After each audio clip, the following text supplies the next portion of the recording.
Hello and welcome to the Boom Bar on your Boom Radio NG. My name is Shola Rogers. And my name is Ola Dolupa. Hello. The Boom Bar is a 1 hour, originally, a 1 hour show that deals on issues surrounding music, sports, entertainment, politics, and everything in between. So what do you mean by originally? Has it changed?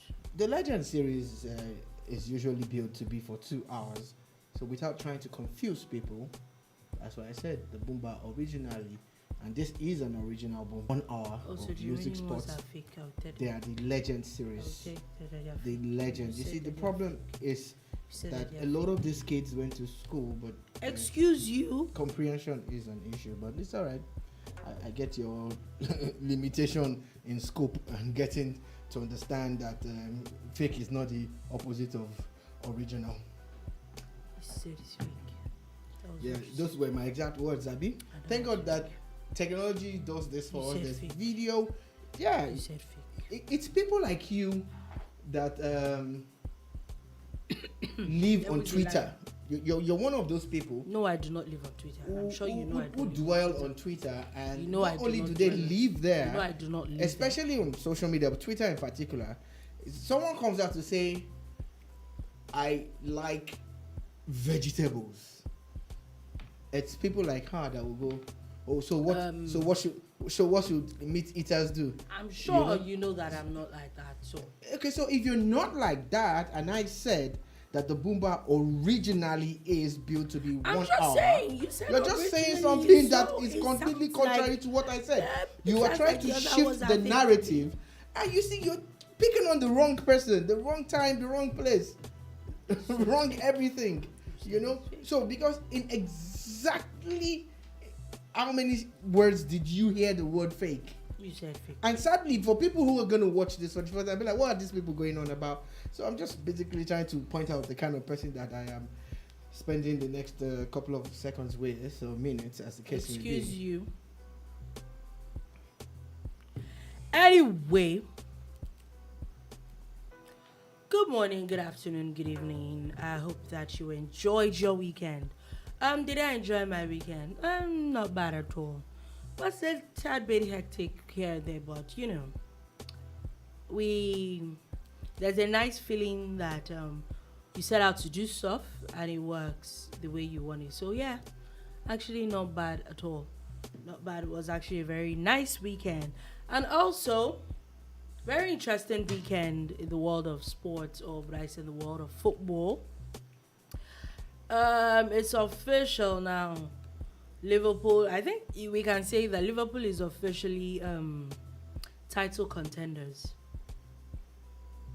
Like any tiny slip up from Manchester City now, kaboom. Kaboom. But it's Liverpool. Liverpool are the king of butlers. So, but anything is possible. 2 seasons ago, yeah, they won it, whether we like it or not as well. They're definitely title contenders now, as they're only Manchester City, who had about, I think, 9 points. Now they're only leading with just 1 point.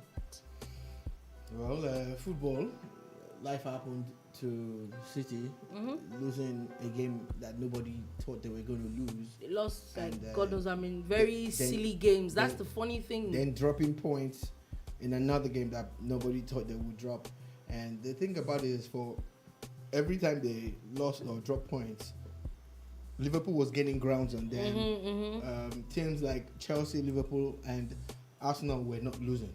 You know, they just kept on winning. When the Manchester teams were losing, Man United was losing back to back, or losing one game, win one, lose one, like an epileptic team.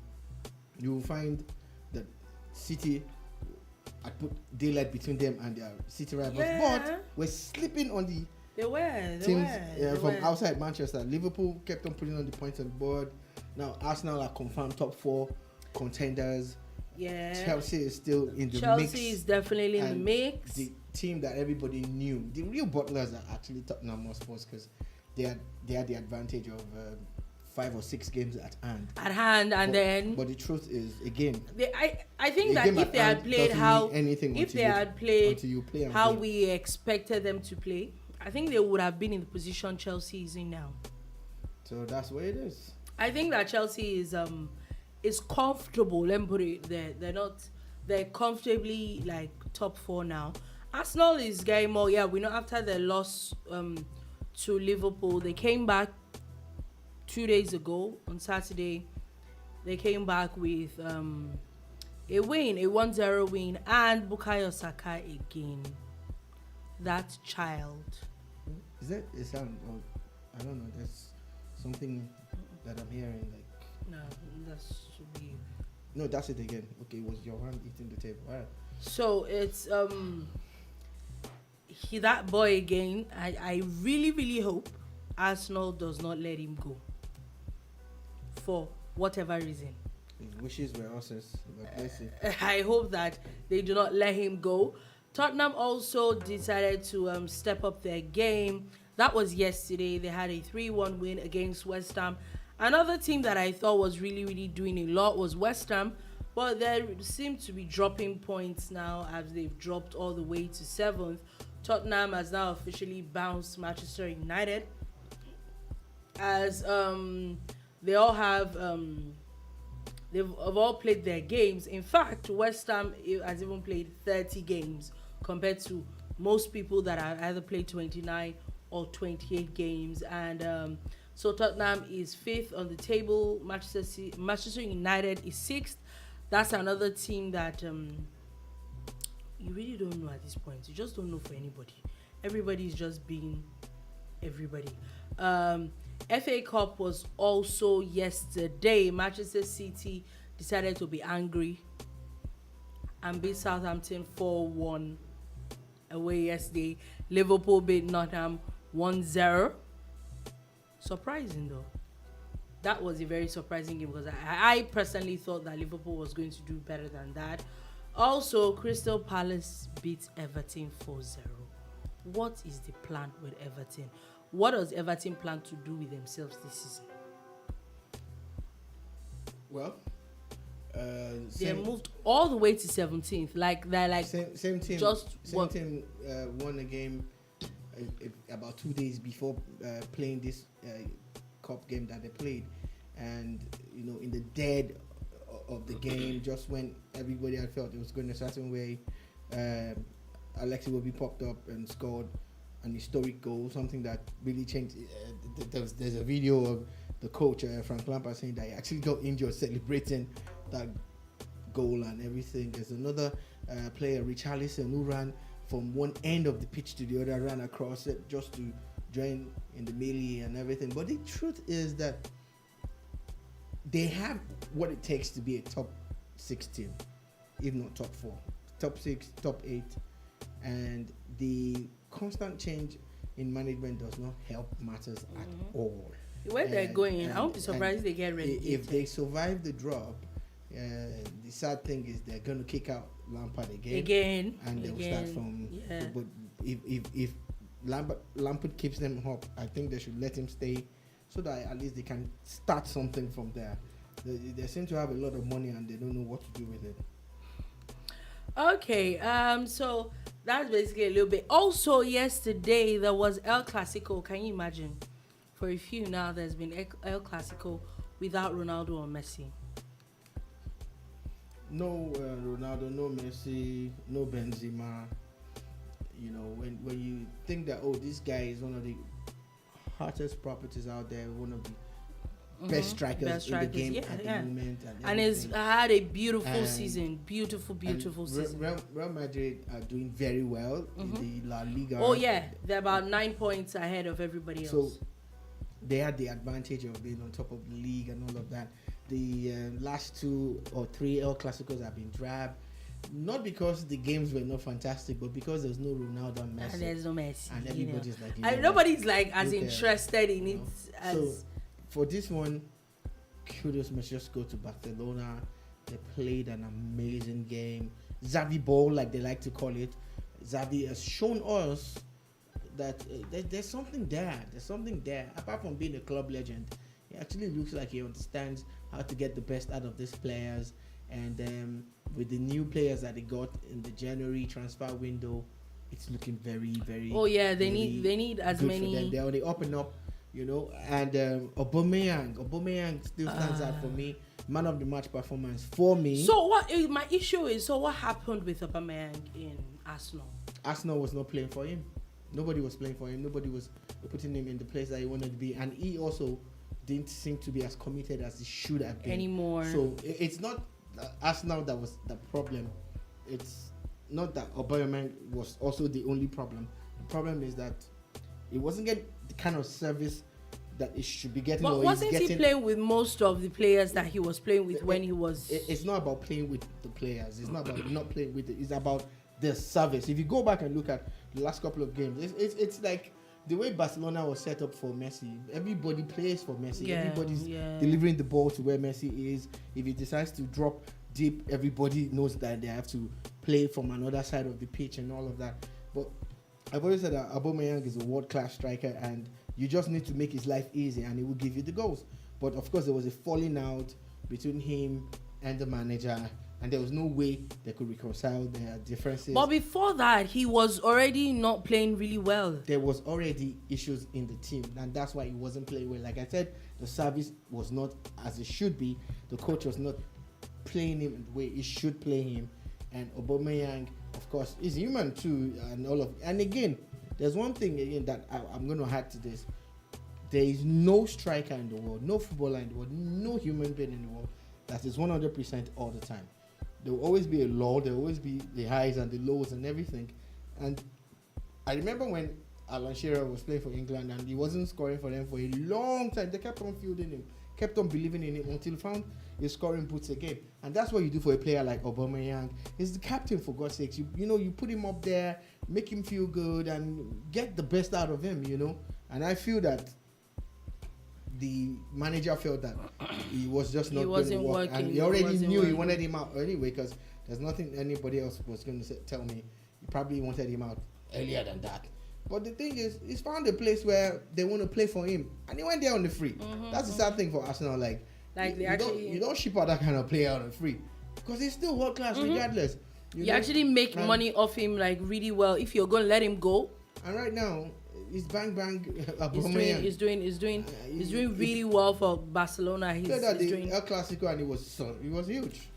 Yeah, and so finally, before we leave football, we know that this coming weekend is the international break, and we know that there's a lot of playoffs all over the world for World Cup playoffs. We know later this year is World Cup, so a lot of these things need to be played and decided as early as possible. We know that at least the one that concerns Nigeria, we know that Ghana is playing with Nigeria. The first one is the one that Ghana is hosting, which would be on Friday. Hello? Yeah, I'm listening to you. So yeah, that's the one that Nigeria. What do you think? I have nothing to say about that game yet. I think it's still early days. It's just Monday. 6 to 9, 8 players are in camp for the Eagles. The Ghanaians are being shady about their own team list and everything. So I have nothing to say about that game yet. I'm going to wait until Tuesday, Wednesday, when we've gathered enough information. We're sure of the people who are on ground, the 1 or 2 key players for Nigeria who might not be playing or even coming through because they got injured playing for their club. So for me, I'm not going to talk about that game yet. Oh, okay. So still on Friday, I don't have much to say. Egypt and Senegal is playing again. And at times you're wondering, like, okay, who actually engineered this thing? Like, what's going on here? I think that it's going to be another very interesting one too. That's also one other game that needs to be watched. Another one is Mali and Tunisia. All at 8:30. This is at 6. There's Cameroon and Algeria and Democratic Republic of Congo and Morocco. We know that this basically what the playoffs is.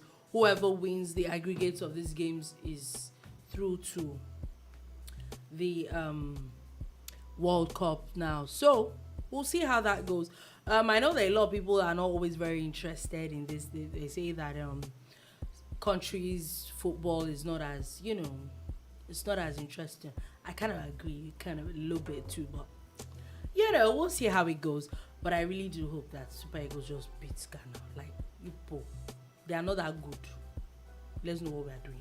So let's move away from that. And there's been a lot of issues coming out from the courts today. And before we go to the courts, we know that, was it on Thursday, the slapping episode? Yep. That happened on Thursday. There's been a lot of back and forth, more like updates from both parties. And I think that is something that we should address.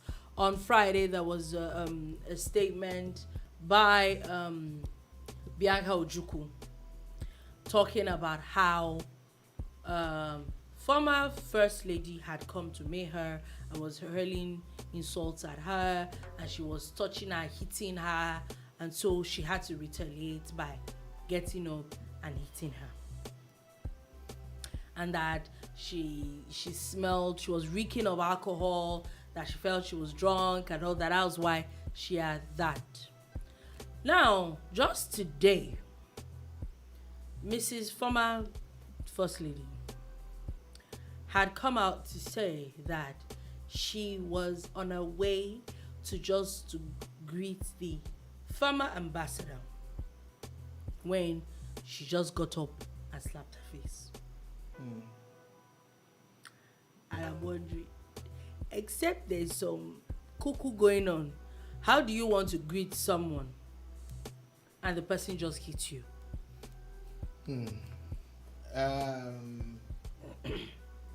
We've dwelled a lot on this matter, but since it's still very topical, let's dwell more. Let's go deep now. I think both women have messed up big time. Oh yeah, I think that I agree. They are disgraceful, and I think their statements are a confirmation of what everybody suspected. Gutter behavior. This is not what you want your daughters to witness. Witness, yes. This is not what we want the rest of the world to see. It's only very rare that you will find two top placed women in a month where we're talking about breaking the biases. Break this bias and break that bias and all of that. Then two women who have all the power in the world. And the next thing you will start hearing is, Shebi, that's how women behave. This one alleges that one was drunk. The other one says that this one slapped her. And this one... The truth is, if you read both statements and you can read between the lines. Also, you find out they're both lying. It's the truth. They're both lying. This one said she was going to greet her like she always does. All you need to do is do a quick search of the First Lady's surname and Bianca's name, and you will find stories online of how there's no love lost between them. So who are you going to greet? There's also talks of how the First Lady, this is word on the street, there's no confirmation on this, how she has a political ambition to go to the Senate, and how the person that slapped her, confirmed now anyway, also wants to go to the Senate, and it's the same Senate ticket that they'll probably be fighting for. And of course, we know how Bianca Ojukwu tried to get that same ticket a few years ago, and it didn't work. She didn't get it. It was given to another party, a man. And of course, since then, there's been this issue back and forth between the two parties. But if I was the governor of Anambra, I would have seriously come down on both of them, because I think it was extremely disgraceful. It's shambolic. It is not something to be proud of. The funny thing is... we like to be funny. We like jokes. Oh, yeah. So everybody's got jokes about how this person slapped this person and it's fun. But you see, reverse the roles a little bit. At the inauguration of, say, a female governor, two men decide to be this stupid. I tell you, you're going to hear different narratives of how this gender does not respect that gender and all of that. For me, when this whole thing, one thing that stood out to me was not exonerating Mrs. Ojukwu from this. And I actually went to look at that video again, the videos that had come out. And where we start from is who was talking at the moment. At that point, Mrs. Obiano got up. The newly inaugurated governor was talking. For the wife of a governor that had been in the system for 8 years, you would have thought that she would understand the protocol. And you know that you do not stand up, you do not talk, you do not do anything when the executive governor is speaking. So the fact that you felt that it was at that time, let's even assume you wanted to greet anybody. It was at the time when the governor was speaking. That was when you decided to get up to go and greet anybody. I think in the first place, that does not even make any sense. That's where we should even begin the matter from. And then you go.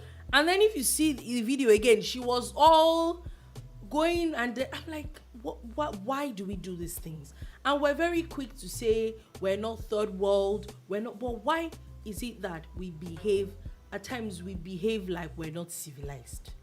For me, once again, I'm going to reiterate that it's high time we had a finishing school for all spouses, now regardless of gender, for all spouses of political office holders, either as appointees or elective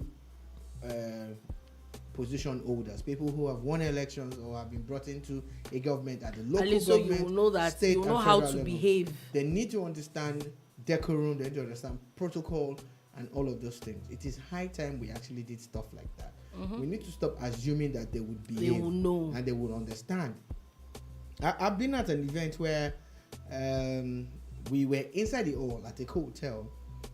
We stepped out for a brief meeting and we were not allowed back into the hall because the number one person, which was the First Lady of Nigeria, then had entered the hall. It was protocol. And they just told us straight up, and we didn't argue, we didn't say anything, we just got it. The guys were like, sorry, you can't go in. I was like, yeah. There's no story of we were inside before or that we had seats in the front row. No, it's just... You can't go in now. That's what they said to us. So we actually left. We went to hang out somewhere until the end of the event. That is something that I've experienced, and I understand it has to do with ceremonies, it has to do with security, and so many other things. So again, whether you're the First Lady of former First Lady, anything, the protocol officers and the security officers at that event need to be sanctioned. Yes, I agree. They obviously dropped the ball and they didn't do their job. Yeah, and in a place where security has to be top notch, I'm not sure they've done their job. I totally agree. And now moving on, still talking about the Obianos. The governor, or the former governor, is now Mr. Obiano. We know that as he was on his way out of the country, the night of that very eventful day, the event had not ended for him as he was arrested at the Lagos airport on his way out. I think he was on his way out to the US or some, where the EFCC, for people that do not know, is Economic Financial Crimes Commission, had arrested him. And then the day after, we heard that he was moved to Abuja for questioning. As of this morning now, he had been bailed out. He had been released on bail, but the last I read was that he had not even completed. It's been granted. It's been granted bail, but he has not been released. He needs to perfect the conditions. The bail conditions of his bail and everything. And a lot of people have been talking about how his arrest is more political, and the EFCC chairman had come out to speak today. He had to come out to talk today that they're just doing their jobs, that is absolutely nothing political about his arrest. Yeah, he was speaking at an event for I think it's an association of people who work in anti-corruption, reportage and other things. It's like a group, Nasiwa or something, an African group. And and it was at that event as one of the keynote speakers. That is Abdurrashid Bawa. And he actually did explain that there was nothing political about the arrest, that they were just doing their job, and that the former governor of Anambra was arrested in Lagos, like you said, and taken to Abuja for questioning. I think he's been with them 4 nights now, if I'm not mistaken. Yeah. But again, it's only people who are new to Nigerian politics that would start to act all surprised and feel like, oh my God, why did he? The thing about it is, we know that there are always all sorts of stories during the tenures of these governors. And they have immunity. They are immune from prosecution and being sued and all of that. And the instant they lose that immunity, the law enforcement guys will swoop in. Again, I understand the fact that you've been governor for 8 years. It's a lot of work, mentally and physically. Mm-hmm. But it is immoral, in my own book, that on the night that you finally left government, you just want to jet out. You're leaving Nigeria. It's a little sinister, yeah? You should still, come on, understand. And you're not new to the system. And then you're supposed to, as much as you're out of this, okay, there's a transition committee already that had done that. I felt that it's not a bad idea to still, help the governor. They make you go through something in university. When you're graduating, you would take your clearance form to places you've never been to before. Like, for instance, you've never been to the library. We know your type. Sports. I didn't know you are. Okay. You've never been to the sports complex. What's your own? The only time sports. The only time you went there was when there was a concert. And you do sports clearance. I'm like, what am I doing here? But the idea is to ensure that you have not committed any crime, you have not damaged anything, and every single department of the school structure will clear you. Releases you, yeah. We need to bring that into governance also. Maybe. We need to, yeah. If you can make students go through it because it's good, why can't you make politicians go through it? That, okay, this is the first 2 weeks of your life after governance. So you would voluntarily go to the EFCC for clearance. Voluntarily go to the NDLEA for clearance. Yeah. You go to some of these the agencies, the DSS, the police. Go to the DSS for clearance. Let them know that at the end of the tenure, even as an elected or elected or selected person, you will go through this process. So you've been commissioner for 2 days. Good luck to you. You've been commissioner for 2 years. Good luck. Yeah. But at the end of that, as soon as once you get your handover note, you drop the copies where you're supposed. Then take the copies that are meant for all these other and go and drop it there too. Then they will sit down with you and say, great guy, this guy, no issues. Then you will now go. You will not hear of the case of someone stopping you from going to Texas because we heard that's where his flight was headed to. Texas. So he's not the first former governor that is in this, and it will not be the last. It won't. That's the truth. It's sad. I think it's actually sad. The ICPC, but it is. The ICPC and the EFCC are the places where you should actually go for clearance. You should go there on your own.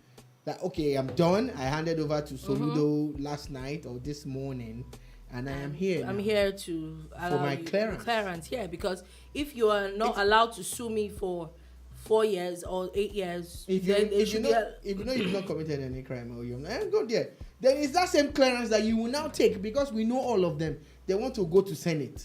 Once they are done with governorship, and you will now take the same clearance and use it. If you don't have clearance, you cannot buy a form. No, I totally agree with you. Yeah, there's a lot of things that you have spoken about that I'm going to pick out from, because there are actually a lot of stories from schooling system. There's a very shambolic, annoying, backward thing that I saw this morning that I was going to talk about. But before I forget, I was going to say that, and then I just realized that there is a new Nigerian police force PRO. There's an acting Lagos, and he I don't know if you notice, it's something that we've been clamoring for years on end. There is a new form of burst of information, especially on social media, from the police. There is a lot of engagement from them. There is a lot of things. There's a lot of clearance. Basically there's a lot of information that is being put out.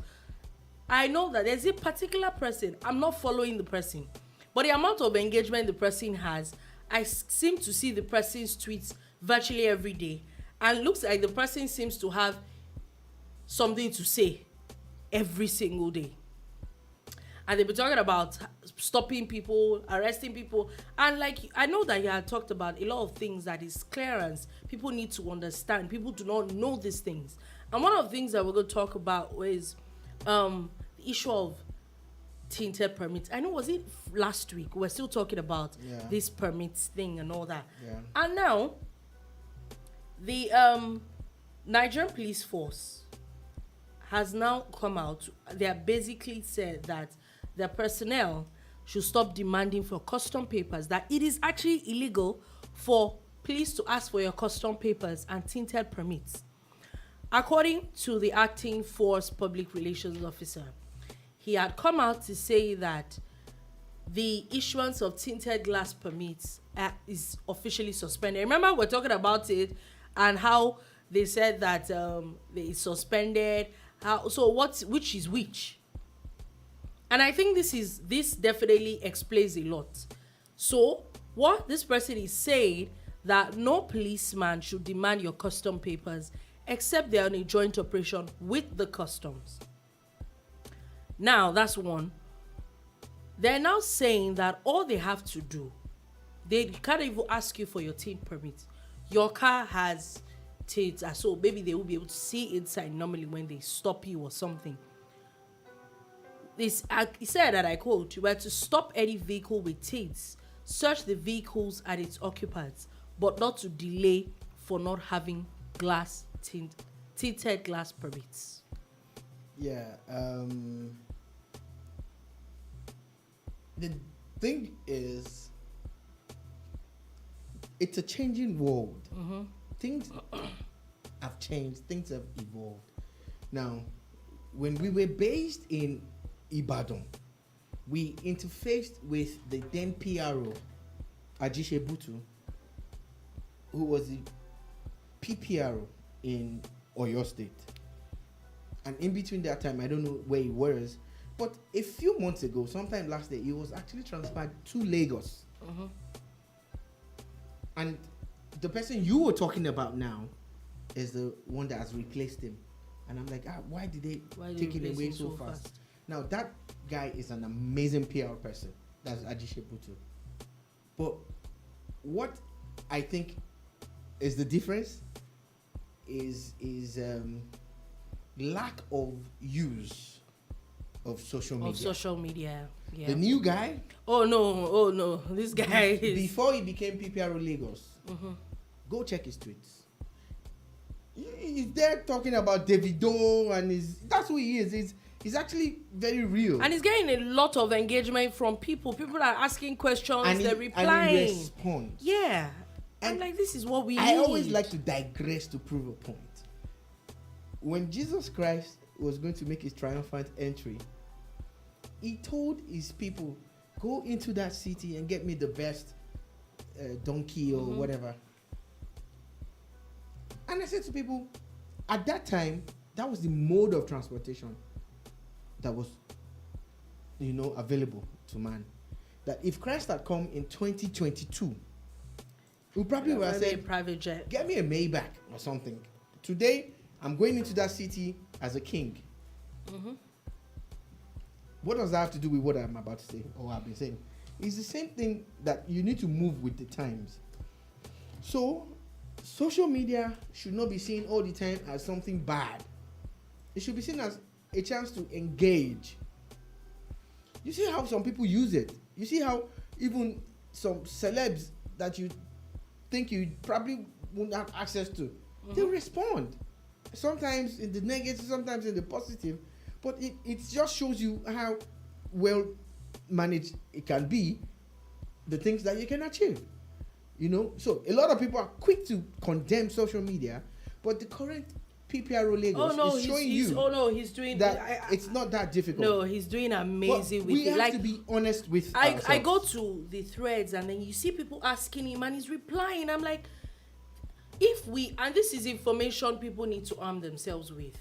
You can imagine if every single time police officer stops somebody and everybody is telling you the same thing because you're not supposed to. After a while they realize that okay, these people really know what they're saying. You know, in trying to effect change, in trying to fight against, let's say, police brutality now, we all don't really have to go out for a mass protest. Oh yeah, they put out numbers now. But if like we said it during the NSAS period, you see people being harassed by the police, you stop. And there's a mass movement like that. They stop one car, there are 6 people saying, officer, what's going on? What's the problem? Oh, this guy's committed a crime. Oh, deal with them. Take them, arrest them. But please be humane about it. You're not empowered to brutalize people. You only use extreme force if it has come to that point where the person is resisting arrest or trying to get physical with you. A lot of people in law enforcement still need to be reorientated, they need to be retrained and all of that because they're very aggressive in their approach too. Then so many people on this other side too, the civilian populace, they're also very aggressive. Yes, I think there is this major distrust. So you see a policeman, your first demeanor is to be aggressive. And I'm like, okay, let's be calming down. As we want the police to be humane, you also approach them that way. Yes. It's a two-way street. However, the information is out there. We've been sharing it on all our social media platforms. You can find it in other places. It's not it's not an exclusive to Boom Radio. But what we're saying is, imagine if everybody shared this information. And the instant a policeman is telling you something, you don't argue with them. You just, this one is a complaint issue. Then go to the number, and they're easy numbers. They're 080 700 numbers that you can remember. 1, 2, 3. There are WhatsApp numbers. And when policemen say you get back to your office and there are like 5 complaints or you per day, there will be a follow-up. There's a problem. There will be a follow-up. But stay safe out there, guys, because again, not every policeman is normal. The same way not every private person civilian is normal. Yeah. So please, let's just know how we approach them, how we approach issues and get things done. I like to commend him like Ojukwu has done. I think the new guy, what's his name again? It'd be nice to bring his name out. I think the new guy has done some amazing work. He's doing really amazing work. And so, talking about law enforcement, and police, the suspended Deputy Commissioner of Police, Abba Kyari, is in the news again today, as the Attorney General of the Federation has given the go-ahead to NDLA, that's the Nigerian Drug Law Enforcement Agency, for the seizure of his property. Yeah, it is said that for him and his cohorts, so the people that he is alleged to have committed all sorts of crimes with, in fact, between him and another guy, they are worth about 4.2 billion naira. That's a lot of money. Like that's quite a lot of money, you know. Hi everybody, that's a lot of money. The prayer now is that they're able to actually get them to forfeit these things and eventually let it go back into the... No wonder that Mrs. Abba Kyari was fainting. Yeah, you know. It's enough to make somebody faint. You should faint. you should. Like, ha! You know? And these are the assets that they can track. And it's usually stuff that they can track in the bank. Exactly. And there will be other ways for them to store cash and other assets. Exactly. Their ill-gotten wealth, you know, because at least we can say that for a fact now that the matter is at this point that it is art.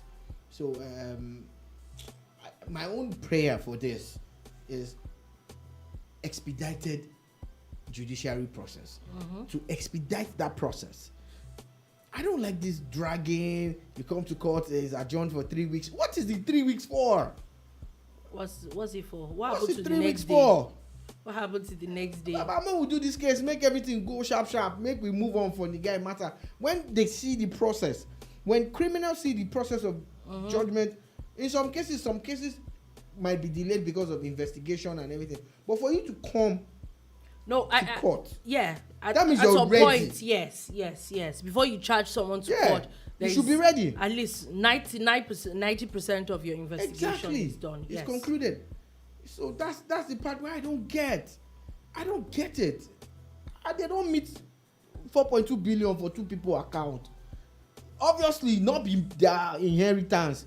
They're not related to. They're not related to Auntie Alakija in any way. Or Bros Aliko. Yeah, is that why they your auntie and your uncle? See this famzing. We're cousins. When did anyone become Rogers? You see, the problem that you people don't from understand. Your mom's side, I mean. No, you don't understand how God has created all of us. Your grandma's side. We're all cousins. Aliko Dangote is related to me. You think when Forbes is saying... Wait, he's from Kano, Abi? Yes, that's what they are saying. Kano to Ondo. And Lagos. What's the difference? When Forbes is saying something, Forbes will say the richest black man, the richest African. What am I? Am I Oyibo to you? Am I not African? Wow. We are related. You see, you people don't understand. It's not fancy anything. You're not. Auntie Alakija. How was he your auntie? She's my auntie now. She's my auntie. You're just hating on somebody that has a rich family.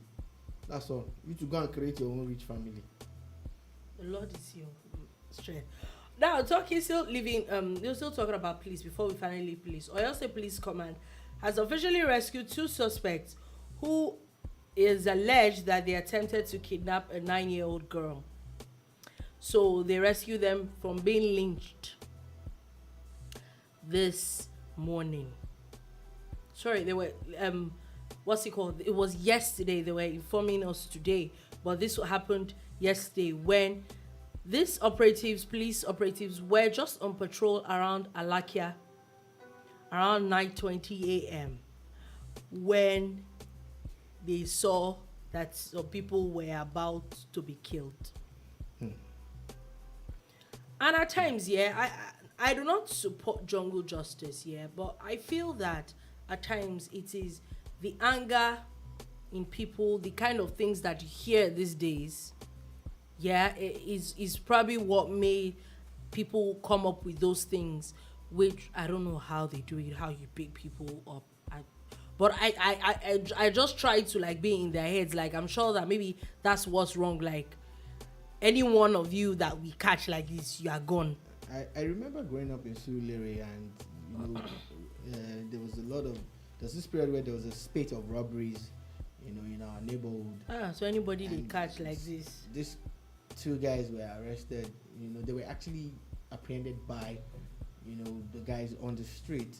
Game over. They were caught in the act, and some guy, while they were being beaten and all sorts of things were happening, someone had sent for the police and all of that. Some guy just ran into the crowd with a stick, and before you know it, he hit one of them on the head. The alleged robber fell on the ground, and as soon as that, people said, "No, stop!" Because there was someone there to stop them, and someone made them stop. And as soon as that happened, we looked at the guy and said, "Why did you do that? Now look, we've arrested them, and we're just waiting for the police to come pick them." The guy said, "No, that he was attacked some months ago, and all of that." And that is the thinking of people. Yes, I agree. So last year, when I also kind of foiled a robbery, I think I should be a hero. I actually foiled a robbery last year in this neighborhood. Some guys on a motorbike. I stopped them from escaping with my car, and they were apprehended. And they both denied knowing each other. Eventually, they confessed after a few hands had touched them. Someone A few hands have touched Someone them. got the police involved, and the same scenario played out again. Another guy came from nowhere. I was just. And I actually more or less people were gonna get mad at me like that should allow them beat them more. I said you beat them. I think you beat them enough, and if you kill them, we won't be able to find out if it's a cartel, if there are more people. I had to speak to the entire crowd, and that day was very funny that they actually listened to me, and the same thing happened. And I said to myself, I remember this happened when I was way younger. I was in my teens. And it's happened now that I'm 20 something, so I'm just. Let's stop lying. Lying is bad. I actually want to say 20 something years after, but it's all joint, or 30 something years after, but it doesn't matter. Anyways, so jungle justice is bad, It but is. most times you just can't determine how people are going to handle those things. Okay, let's move to courts. As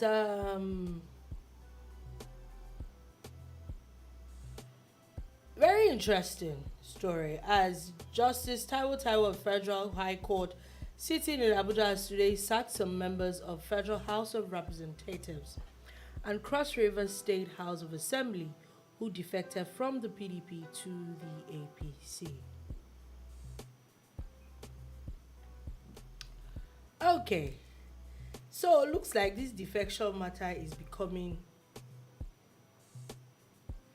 a thing now. The thing is that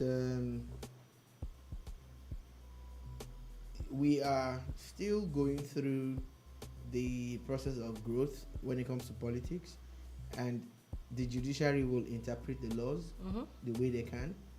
The legislature need to clear out any ambiguity in all these laws that we have. Yeah, I think it's high time something needs to be done. Because there is something that allows you to cross carpets. And it said that if you can prove that there's some kind of crisis, which they get. The part that I feel, and a lot of lawyers have also spoken, is when the judiciary goes above and beyond to now make pronouncements. Yeah, because that also I think that everything is by law. That's they make some extra pronouncement. Like for instance, in the case of Umahi, the PDP came out responding to what the judiciary said by announcing two names. These are people who voted for them. Which primaries? Which primaries? We had really talked about this extensively. How you can be a governor, how you can be an elected person, how you have to win your primaries, how all those things, and how we know at least for a fact that people are not governors on selection.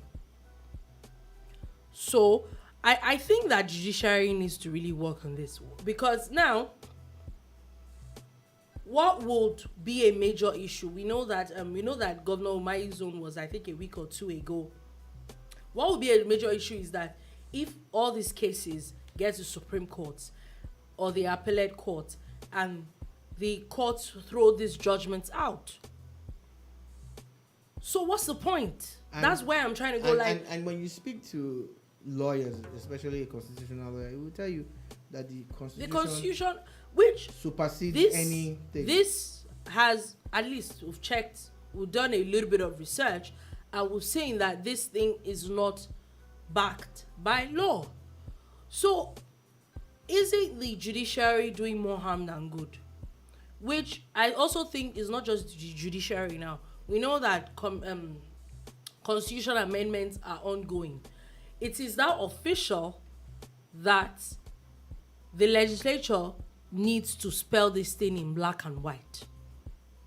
There's a lot of ambiguity. There's a lot of gray areas when it comes to this thing. I think that it needs to be spelled out now. It's high time. We know that some things maybe weren't as common. Because if we go by that, a whole Senate president, a sitting Senate president, cross-carpeted and nothing happened. With the Speaker of the House. Nothing happened. So I think that it's high time the House needs to sit down and actually put a clear-cut law. What is what and what is not. Or else we'll keep having contradictory what's it called now? We'll keep having contradictory judgments. Because if this works now, we know that the governor of Cross River I think that's Governor Ayade. Yeah, he too crossed Zamfara. across. So what happens? So what happens with them if his people in the House of Representatives and the what's it called, and the State House of Assembly were sacked? Why is he not sacked? We know that it's the prayers before the court. Yes, we get that, but do you understand? I think that it is high time the legislature needs to look into this and give us a clear-cut rule or a clear-cut law, that has to do with this. Also, we know that Governor Umahi, they've officially withdrawn the case from the Federal High Court because the case has moved on to the appellate court now.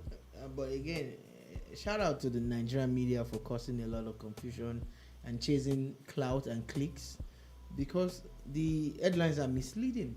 Oh yeah, I see one now that says Governor Umahi loses in court, yes, remains sacked. How did he lose in court? Strikes out Umahi's defection. I'm like, okay. That's not what happened in the court. And again, it's because one, you didn't have a man on ground. Two, the place you are lifting the story from, you are trying to write it differently from the people you lifted it from, and you lose the essence of the story. Of the story, yeah. You know, because again, at times some of you don't even read the stories that you are reporting. You just take the headlines and splash it, and next thing is everybody's believing what they see. You know, the media needs to do better in this regard, actually. Oh yeah, definitely. So talking about one very sad news that came out of China today. The Boeing 737 passenger jet with 132 people on board. Yeah. 33 people on board crashed. According to reports, there has not been any survivors, as even this plane crash has now even caused a mountain fire. Yeah, the flight was supposed to be like a 2-hour plus flight. It was really a short flight. From Kunming to Guangzhou, and the sad part about this is that you don't want to hear about things like this. Nobody, not in a while. Honestly, I haven't heard that in a while. It was really sad this morning. And, they've already started the search and rescue operations in China, looking for survivors and everything, but no news out of there yet as far as survivors and all of that. It's sad. It's sad, especially when you fly too, so you understand that it can happen at any time. It's a very. They tell you, oh, it's safe, but as safe as traveling, air travel is also one of the most fatal when accidents happen. Our thoughts and our prayers are with the families of the people who are on that flight, and we pray that there will be survivors who at least hopefully, because it makes it worse now that there is a fire that so it's not easy to get people out. And talking about airports, President Muhammad Buhari, for people that are in Lagos though, to walk around Ikeja, you are going out of Nigeria tomorrow. This is a travel advisory. If you know what is good for you, you need to travel tomorrow. Even the Federal Airport Authority had come out to say that people need to get to the airports earlier than normal. As of today, there's been reports of how there's already heavy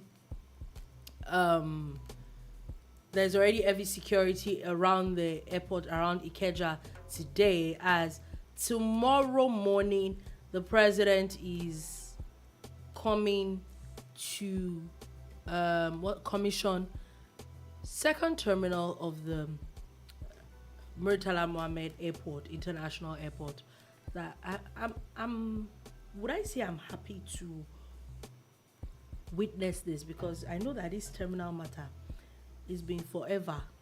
So we finally have the second terminal. That's a very... So when the Murtala Mohammed Airport was built so many years ago, it was planned to have at least 7 or 8 terminals. And the international wing has had only 1 terminal since that time. The local wing has gotten 2, the GAT and the other one beside it, the privatized one, you get. But we're supposed to have like 7 to 8 terminals. Wow. So it is sad that it's 2022. That we're just that we're talking getting about the second one. And talking You about know, this. and this one is massive. You're talking about guest rooms. You're talking about an expanded space for trading and all of that. This thing that we like to buy when we travel. What's that area called again? The free trade zone thing. Why do I forget the name now? There's a part where there's this free trade zone where you buy things. Duty free. Duty free. There's a bigger duty free now than the old one. The old in fact, one. the old ones did even have duty. Did you have duty? I was going to say that. The VIP, they're just very expensive. the VIP stuff. lounges and all of that. Yeah, I think this is amazing, and looks like it's not. Lagos is not going to be easy I think today they're going to have like 7 bridges. Yeah, because you know, as of today, those exit bridges and all. as of and today 2 already now, has been installed. the vice president is in town already. Yeah. I don't know what he's in town today for. Maybe he's for the event tomorrow. And again, he's also going to be checking out the port, the deep sea port at the Lekki So you access. can imagine tomorrow, vice president is in town today already. The president is coming tomorrow. I don't know if the vice president is on schedule. He's staying but tomorrow. the fact that there's even executive movement. That's what I'm saying today tomorrow. and tomorrow. You know what to. Then again, the distance from Ikeja to Lekki. The beauty of it is that it would most likely go by air. It's probably going to use the chopper, to fly from Ikeja to Lekki. Mm-hmm. But again, it still doesn't mean that there won't be some kind of restrictions on certain routes in and around Lagos. So if you really don't have something serious to do, you live in Lagos or you're coming to Lagos or you'll be in Lagos Day your day. tomorrow, Day your day. it's better that you actually Stay just where you are. Stay where you are. and do some virtual and remote. It's going to business. be. It's going to be hectic tomorrow. Let's be honest with ourselves. It is going to be hectic. And finally, before we go, very interesting news. As the Federal Competition and Consumer Protection Commission has ordered MultiChoice Nigeria, the owners of DSTV, to introduce an additional feature that allows subscribers increase the number of times they can suspend their subscription. So basically, what they're saying is that they should draft an agreement to it, and within 7 days of receipt of the order, basically that they should include a price lock option that allows subscribers maintain the same subscription rate for a minimum period of 1 year. So, Well, too little. and then increase the number of too late. times they might suspend the basically what they are telling you is that if you don't want that subscription to end, you literally can lock your subscription. Too little, too late. A few years ago, when MultiChoice was still new and fresh in Nigeria, we were allowed to suspend our account. Oh, you tell them you're traveling, they will help you suspend it. But a few years ago, And they stopped it. I was going out of town. I had paid maybe a 6-month or 5-month thing, and I told them, could you kindly please suspend my? And they told me it wasn't possible. It wasn't possible anymore. And that was the day I knew that they had lost it. Yes, I'm allowed to speak my mind. Yeah, I don't think it's too late because it's too little, too late because people like me have moved on. Oh yes, I agree. But at least a lot of people are still on it. Oh, I don't know what the numbers are, but nobody in my immediate circle is still watching that thing. Most of my friends don't. Most of my colleagues don't. That's the truth. I'm just speaking from the little data that I have. So I think it's too little, too late. I don't see myself, honestly, I don't see myself picking cash now or sending money to my DSTV to say I want to reactivate it. I don't see myself doing it anytime soon. So the fact that you're asking them to allow me to suspend my account 4 times in a year, it's too little, too late for me.